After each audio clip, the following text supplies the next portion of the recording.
मैं कह रही हूं कि तुम्हारे सामने जो भी प्रश्न है उन प्रश्नों को तुम अचेतन में छोड़ो, वो मेरे पैर में बह रहा है। माने ये कि कोई भी प्रश्न है, अब तुमको अपनी लड़की का प्रश्न है समझ लो, उसमें खोपड़ी भिड़ाने से कुछ नहीं होने वाला। जो भी प्रश्न है वो यहाँ छोड़ दो, उसका उत्तर मिल जाएगा। अब तुम अगर सोचते हो कि इस चीज से लाभ होगा, वो नहीं बात। जो परमात्मा सोचता है तुम्हारे लिए जो हितकारी चीज है वो घटित हो जाएगी, वो तुम कर भी नहीं सकती हो। इसलिए उसको छोड़ दो। तुम क्यों बीच में तंगड़ियां तोड़ रही हो? तुम क्यों परेशान हो रही हो? तुमको परेशान होने की कोई जरूरत नहीं, तुम छोड़ तो दो। जो तुम्हारे सारे प्रश्न को सॉल्व करने के लिए पूरी इतनी कमेटी बैठी हुई है, उनके पास छोड़ो तुम। सहयोग में यही तो कमाल है कि सर का बोझा उतर गया उनके खोपड़ी पर।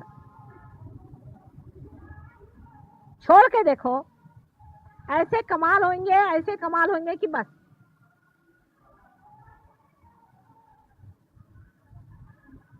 लेकिन मनुष्य की खुददारी की बात हो जाती है। आखिर तक वो ऐसा ही सोचते रहता है कि नहीं, मुझी को करना है, मुझी को करना है। और सोचते रहिए, एक के ऊपर एक ताना बाना चलता रहेगा। कितना भी आप करते रहिए, आखिर में आप पाइएगा कि आप कहीं भी नहीं पहुंचे और आखिर पागल खाने में ही आप जाइएगा। आपके प्रश्न हल करने के लिए एक बहुत बड़ी कमेटी बैठी हुई है। उसमें पांचों तत्व के अधिनायक बैठे हुए हैं ब्रह्मदेव, सारे धर्म के बनाने वाले बैठे हैं विष्णु जी, और सारे संसार की स्थिति लेकर के और लय लेकर के बैठे हुए हैं शंकर जी। उनको भी तो कभी कभी चांस दो कि तुम ही लोग सारे प्रश्न को ठीक करोगे।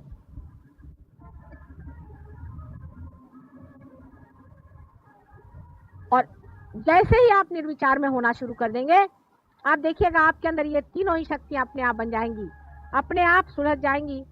धर्म, अर्थ और काम बिल्कुल वो ठीक से अपने अपनी जगह बैठ जाएगी।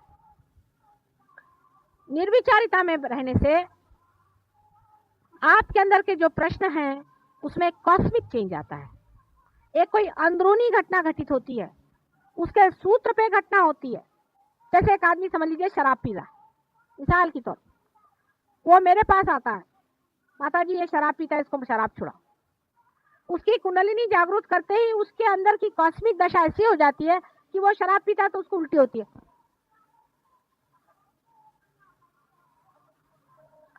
फिर ये भी हो सकता है कि शराब की भी जो मादक शक्ति उसको भी खत्म कर सकते हैं। जब शक्ति पे बैठे तो हर तरह की शक्ति को ले सकते, जितनी डिस्ट्रक्टिव शक्ति है उस सबको खत्म कर सकते हैं।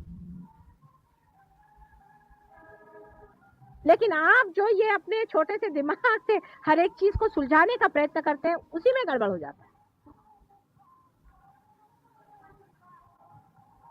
बिल्कुल निर्विचार, मेरे पैर पे भी लोग रहते हैं तो भी वो विचार में रहते हैं। मुझे इतना आश्चर्य होता है, कम से कम मेरे पैर पे तो विचार छोड़ दो, वहां पे भी उनका चलते रहता है विचार। मैं कोशिश कर रही हूँ, हाथ पर चला रही हूँ, ये कर रही हूँ, सारा तांडव नृत्य हो रहा है और ये लोग इधर विचार ही कर रहे हैं। कम से कम मेरे पैर पे विचार छोड़ना आना चाहिए। फिर धीरे धीरे ये आदत बनते जाएगी निर्विचारिता की। बस एक छोटी सी चीज है कि निर्विचार में रहना सीखो। कोई सा भी आपका प्रश्न हो, निर्विचार में रहो। ऐसे मैं आपको सुझाव देती रहती हूँ, आपका ये चक्र क्यों पकड़ता है, वो चक्र क्यों पकड़ता है, छोटी छोटी बातें हैं, उसको समझ लेना चाहिए। आपका शरीर ठीक रखो, मन ठीक रखो। मन की भी बहुत सारी बीमारियां होती हैं। औरतों को बीमारी होती है कि आदमियों के पीछे में मरो, खास करके आदमियों को और बीमारियां होती हैं। मन की अनेक बीमारियां होती हैं। उधर जरा सा चित्त रखो, निर्विचार में रहो। एक छोटी सी चीज करने से ही आपका जो स्वयं हृदय में बैठा हुआ स्व है उसका प्रकाश फैलना शुरू होगा। और वो ही प्रकाश है जो आपके अंदर ये वाइब्रेशंस की तरह से बह रहा है। यह आपके अंदर बसा हुआ परमात्मा का जो अंश है, स्व, सेल्फ, उसका प्रकाश सारे संसार में जाता है और लौट के आपके पास आ जाता है। पैराबोली में अनेक उसकी लहरें चलती हैं, गोल गोल घूम के आपके हृदय में आ जाता है। अपनी जो बातें है उसे ठीक रखो, आपका शरीर ठीक रखो, जो आपका दीप है, आपकी जो शक्ति है, तेल, दिमागी जमा खर्च जो है उसमें खर्च न करो।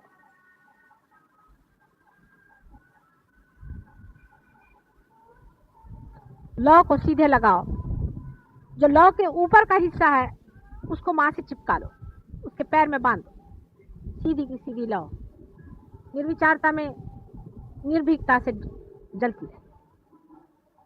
और जब ऐसा आदमी कहीं खड़ा होगा तो उसकी तेजस्विता देखकर लोग कहेंगे कि भाई तुम्हारे गुरु कौन है, ये तुमने किससे पाया।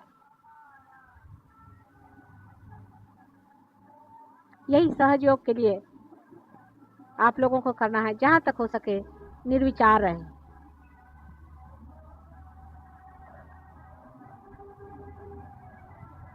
हम तो धक्का दे ही रहे हैं कुंडलिनी को, आपको भी वहां रखने का कोशिश कर रहे हैं।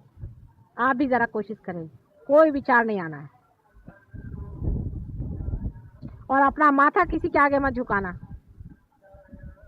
याद रखना, किसी के आगे जाकर माथा नहीं झुकाना है, कोई भी हो। बहुत से लोग सहयोगी के आगे माथे झुकाते मैंने देखा है। ये सब फालतू की बातें करने की जरूरत नहीं।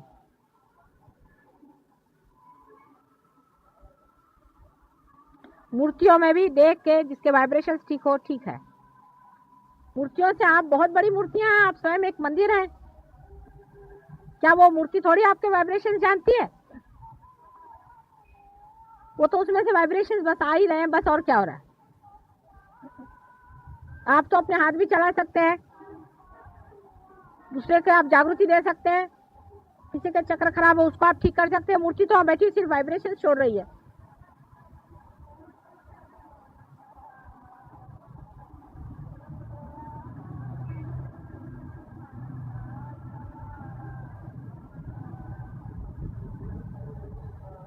सहयोग में बम्बई सेंटर में बहुत काम हुआ है, इसमें कोई शक नहीं, और लोगों ने बहुत अपने को ऊंचा उठा दिया है।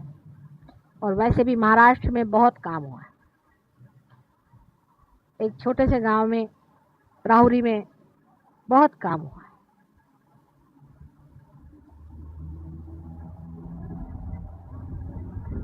जितना आप गहरा उतरेंगे उतना ही गहरा काम होगा।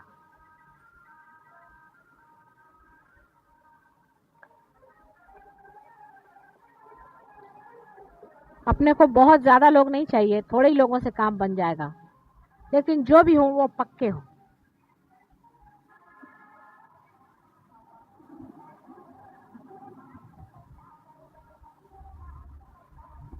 आता काही प्रश्न असले तर विचारा। राजकारण हो तो कृष्ण के जैसा।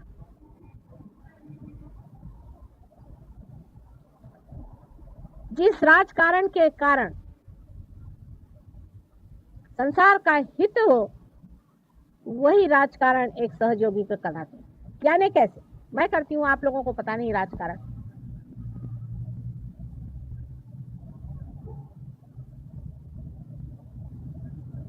राजकारण इस तरह से करना चाहिए कि खूबी से आप उसमें से हित आदमी का निकाल लें, होशियारी से उसकी जो अच्छाइयां है उसको उठा ले। सीधे हाथ से तो आप लोग लेने वाले नहीं, तो उस पे कुछ चॉकलेट चढ़ा करके आपके मुंह में दे दिया।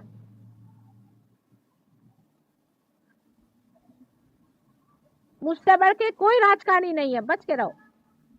बड़ी राजकारणी हूं मैं, और अगर कोई ज्यादा नेगेटिव होता जाता तो उसको भिड़ा देती हूँ दूसरे नेगेटिव आदमी के साथ में। लड़ते रहो, अमरते रहो, लेकिन मेरा जो राजकारण है वो तुम्हारे हित के लिए, क्योंकि सीधे रास्ते आने नहीं वाले, तो राजकारण खेलना पड़ता है, फिर अंत में आते हैं। लेकिन विजडम किस चीज में, कि हम अपना अच्छा देखें, हम अपने अच्छे का सोचें, हम अपना हित सोचें। ये हित की गंगा बह रही है। दूसरी नेगेटिविटी आदमी में किस तरह से आती है, अपनी तरफ नजर रखें। पहले नेगेटिविटी में हम किससे ज्यादा दोस्ती करते हैं, हम किससे ज्यादा मिलते हैं, मिलना बंद करिए, फौरन बंद करिए।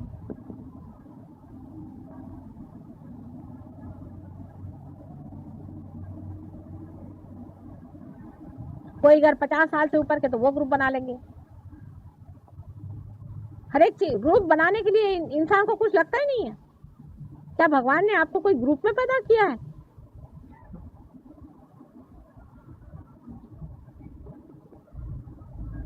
अभी तो इंटरनेशनल लेवल पे उतरने की बात है, उसके बाद यूनिवर्सल लेवल पे उतरने की बात है। अभी तो गिरगांव दादर ही हो रहा है इधर।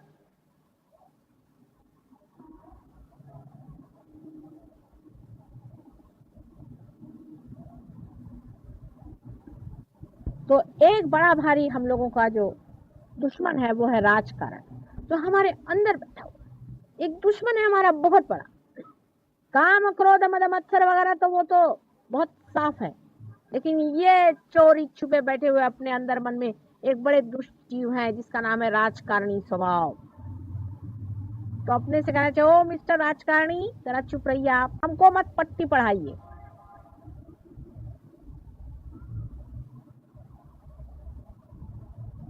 बड़ा चोर बैठा हुआ है अंदर में, उसका ख्याल रखो। दूसरी नेगेटिविटी कैसी आती है कि हम मिस आइडेंटिफाइड हैं किसी चीज से, माने ये कि हम कहें क्या, यहाँ तक कि हम हिंदुस्तानी हैं। आप कोई हिंदुस्तानी वगैरह नहीं, आप इंसान हैं, ये बात बिल्कुल सत्य है। अब उससे और बारीक बारीक में आइए, होते होते अब मैं किसका नाम लूं कि हम उस गणपति के पास में रहने वाले हैं, या उसकी जो मिट्टी है वो हमारे फलाने गांव से आती, तो हम सब एक। इस कदर के मिस आइडेंटिफिकेशन महामूर्खता के मनुष्य के दिमाग में हमेशा रहते। जब आप अनेक जन्मों में विश्वास करते हैं तो आप ये किस प्रकार कह सकते हैं, क्या आज आप अगर ब्राह्मण है तो कल आप चमार भी हो सकते हैं, और हो सकता है कि आप मुसलमान से आज आकर के यहाँ ब्राह्मण बने बैठे हैं। क्या आपको पता है आपका पास्ट क्या था? तो अपना जो गत है, जो भूत है, जो पास्ट है, उसका भी अगर सत्य आप देख ले, उसका भी अगर आप मध्यर्थ देख ले, उसका भी आप अगर तत्व पहचान ले, तो आप उसको भी बिल्कुल समझ सकते हैं कि ये सब बकवास। यानी आप देख सकते हैं कि मैंने ये मिट्टी कहां से इकट्ठी की है मूर्खता की। एक जन्म में मैं तो मुसलमान था, एक जन्म में मैं राजा था, एक जन्म में भिखारी हूं। ये मिट्टी मैंने कैसी मूर्खता की इकट्ठी की है, उसके तत्व को देखना चाहिए, और उसका तत्व महाकाली का है।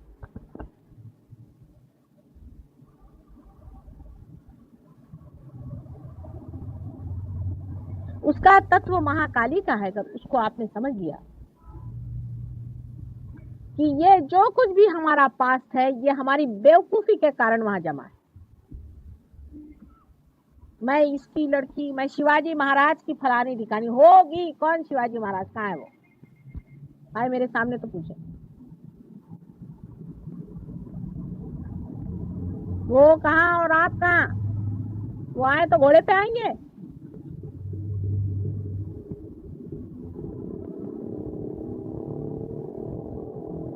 हम यहाँ के ब्राह्मण आए हैं, हम वहां के वो आए हुए हैं, पोप साहब हम फलाने आए हुए हैं। ये सब मिस आइडेंटिफिकेशन इस जन्म के भी बहुत सारे, ये भी एक तरह से पास ही है, क्योंकि इस मोमेंट में तो नहीं है, इस समय तो नहीं है, इस समय ये आइडेंटिफिकेशन। इस समय में आप क्या हैं? एक ही तत्व है कि आप सब मेरे बेटे हैं, इसके सिवा और कोई सत्य नहीं। सबको मैंने अपने सहस्त्रार से जन्म दिया है, इसके अलावा दूसरा कोई भी सत्य नहीं। यही एक सबसे बड़ा महान सत्य है, इसे शिरोधार्य करें। जो इसको नहीं शिरोधार्य करता है वो कभी भी सहज योगी ऊंचा उठ नहीं सकता है, वो दूसरों को हमेशा खींचता रहेगा। अपनी नेगेटिविटी से दूसरों को खींचता रहेगा। वो अपने को बहुत अक्लमंद समझे, कुछ भी समझे, लेकिन उसको जानना चाहिए कि न तो वो खुद उठ रहा है न तो दूसरों को उठने दे।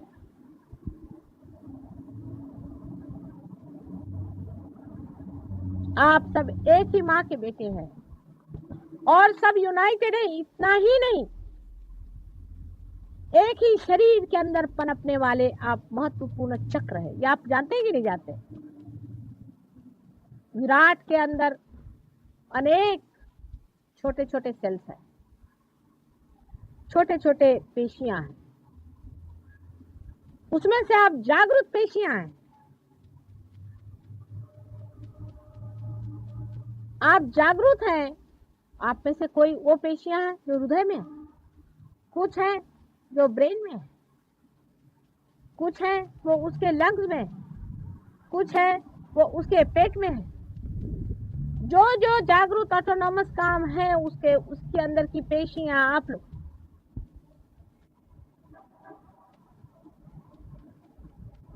आप बहुत महत्वपूर्ण है। इस चीज का आइडेंटिफिकेशन तादाद में आप में नहीं। आप ऐसे तो बहुत महत्वपूर्ण बनते हैं, हम ये हैं वो हैं वो हैं, हमारे लिए क्या है? आप धूल के बराबर हैं। लेकिन इन रिलेशन टू सहज योग, सहज योग के साथ संबंधित जब आप हैं तभी आप महत्वपूर्ण हैं, नहीं तो आपका परमात्मा को कोई भी महात्म्य नहीं है, समझ लीजिए। आप व्यर्थ है। परमात्मा ऐसे हजारों उठा के फेंक देंगे, वो उनके पांव के धूल के बराबर है। आपका महात्म्य तभी है जब आप सहज योग के रिलेशन में कहां तक उठते चले जाते।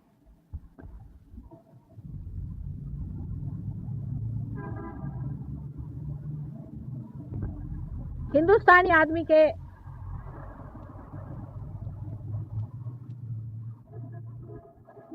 शरीर व्यवस्था, उसकी मानसिक व्यवस्था, उसका सब कुछ एक अलग ढंग का है।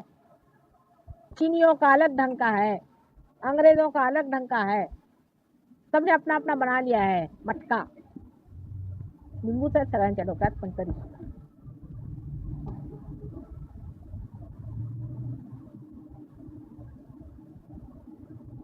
सबने अपने अपने मटके बना लिए। किसी का कैसा शेप है, किसी का कैसा शेप है, उसमें कोई हर्ष की बात तो होनी नहीं चाहिए। लेकिन उसके अंदर का माल मसाला भी एक विशेष रहता है। जैसे आप मराठी घर में जाओ तो वहां अलग तरह की फोड़नी देते हैं, यूपी में जाओ तो वहां अलग तरह का। घरोघर मातीच्या चुली असल्या तरी सुद्धा हर एक का अलग अलग फर्क फर्क तमाशा बना के रखा। अब ये भी मिस आइडेंटिफिकेशन कितना बड़ा जबरदस्त है कि हम लोग सब अलग अलग हैं, हम लोग फर्क फर्क हैं। हमारे अंदर एक ही सुगंध अपना ही बह रहा है। इससे एक तो कम से कम तादाद में कर लेना। पहला सत्य ये कि तुम लोग सहयोगी हो। माने माताजी निर्मला देवी के सहस्त्रार से तुम लोग पैदा हुए हो।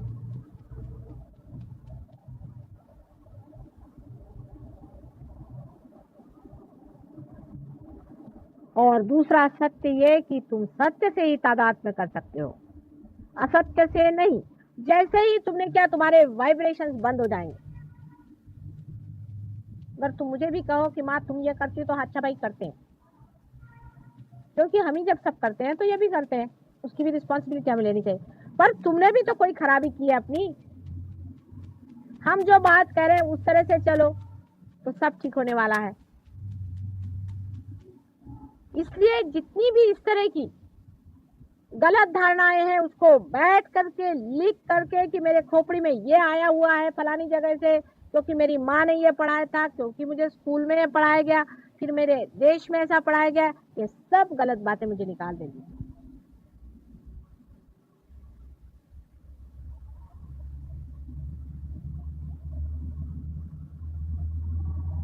तभी सहयोग से सहयोगी एक ऊंचे तबके के लोग अपने आप ऊपर उठाएगा।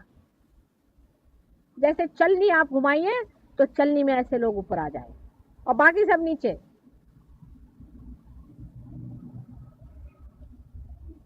परमात्मा से एकात्मता ले, प्रभु परमेश्वर से दोस्ती जोड़नी चाहिए।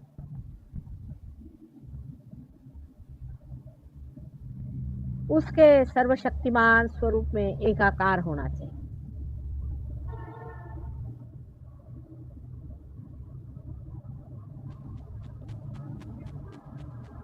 इसको जब आप समझ लेंगे और उससे अपने को तादाद में करना। सत्य तो सब जानते हैं, ऐसे लेक्चर देने वाले बहुत हो गए, लेकिन इस सत्य से अपने को तादाद में करते ही साथ आप उधर नहीं बैठे, आप यहाँ के बैठ गए, साइड बदल गए। आप सूर्य की तरफ आप मुख नहीं कर रहे, आप स्वयं सूर्य हो गए।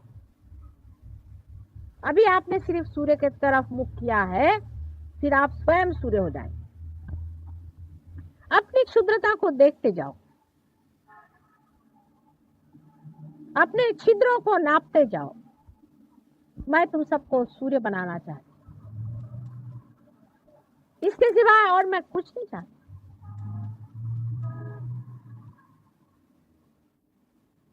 जो लोग अभी तक इस चीज को नहीं समझ पाए और जान नहीं पाए हैं, वो छोटी दृष्टि के हैं, उनमें वो विशालता नहीं आ पाई। लेकिन तुम लोग सब अपने को विशाल बनाओ। दूसरा चाहे छोटा हो जाए, आप अपने को अलग अलग तरीके से विशाल बनाओ। विशालता से ये सब शुद्धताएं जो हैं ये खत्म हो जाए।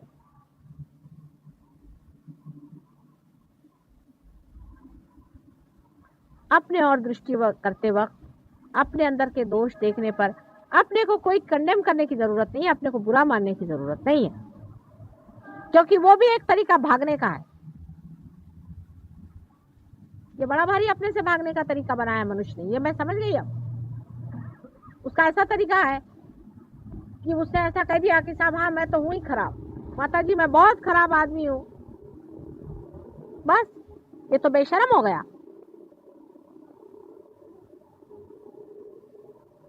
जैसे कि कहते हैं कि हिपोक्रेसी दुनिया में नहीं होनी चाहिए। बेशर्मों से तो हिपोक्रेट्स अच्छे होते हैं मेरे विचार में। बेशरम जैसे रास्ते पर खड़े होकर कि मैं बदमाश हूं, मैं किसी से डरता नहीं, मैं बदमाश हूं,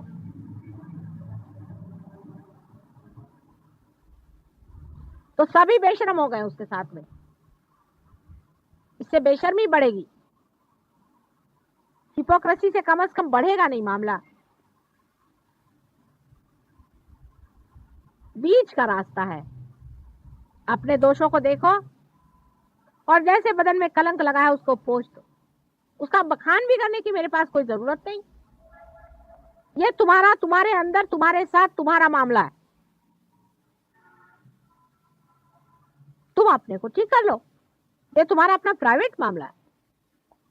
जब तक वो मेरी नजर में नहीं आता मैं भी उसमें नहीं कहती, नजर आने पर भी मैं नहीं कहती हूँ, बहुत देर तक मैं रुकी ही रहती हूँ।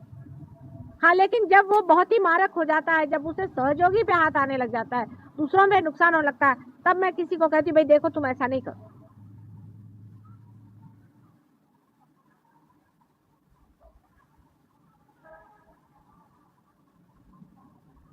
कोई मेरे पास आकर के उसके लिए कन्फेशन करने की जरूरत नहीं है। इसी तरह आप अपने ही अंदर अपनी स्वच्छता को देखो, अपना वर्ण करो,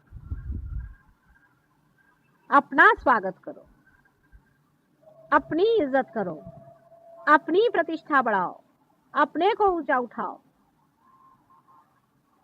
अपना गौरव करो। गौरव करने योग्य बनो। जो भी तुम कर रहे हो उससे तुम्हारा क्या गौरव हो गया या तुम्हारी बुराई होगी, ये तुम खुद समझ सकते हो। इतनी अकल हर एक आदमी में। लेकिन अब कोई भी चीज ऐसी नहीं करो जिससे तुम्हें गौरव छोड़ना पड़े। अंधेरे में, कलयुग के घोर अंधेरे में तारे बनके तुम्हें ही चमकना है। जितना अंधेरा गहनतम है उसी में तुम्हें तारे बनके ही चमकना है। तुम ही मार्गदर्शन करने वाले हो संसार। हम क्या मार्गदर्शन कर सकते हैं, क्योंकि हमने न कोई मार्ग चला है और ना हम कहीं पहुंचे हैं। हम जहां हैं वहीं है, वहीं रहते हैं। लेकिन तुम लोग मार्ग न करके आए हो, तुम लोग उठे हो, तुम्हें लोग देखेंगे। हमारे लिए तो सब कहते हैं कि वो तो है ही सेंट, वो तो होली है, शीज होलीएस्ट ऑफ होली। उनका हमारा क्या मुकाबला।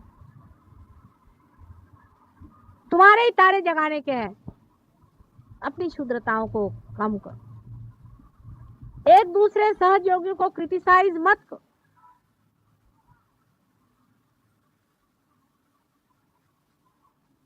बहुत बुरी बात है, क्योंकि हर सहयोगी एक ही शरीर का अंग प्रत्यंग है।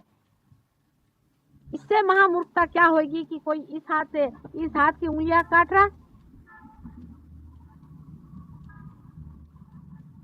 अगर दूसरे सहयोगी में कोई प्रॉब्लम है और आप अगर सोचते हैं प्रेम में, तो साइलेंटली उसको बंधन दीजिए, उसको जूते मारिए, ठीक करिए, पर अपने को भी बाद में जूते मार लीजिए।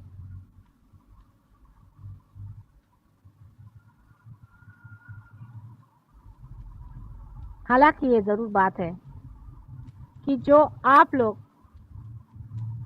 पिछले वर्ष थे उससे आज कहीं अधिक उजले हो, और जो 5-6 साल पहले थे उससे कहीं अधिक सुंदर हो। धीरे धीरे प्रगति तो हो ही रही है, कोई गिर नहीं रहा है। कुछ जो ऐसे होते हैं वो गिर जाते हैं, झड़ जाते हैं, निकल जाते हैं, लेकिन धीरे धीरे चीज ऊपर बढ़ती जाए। जितना आपका अपने ऊपर और हमारे ऊपर रहे, काम बन सकता है।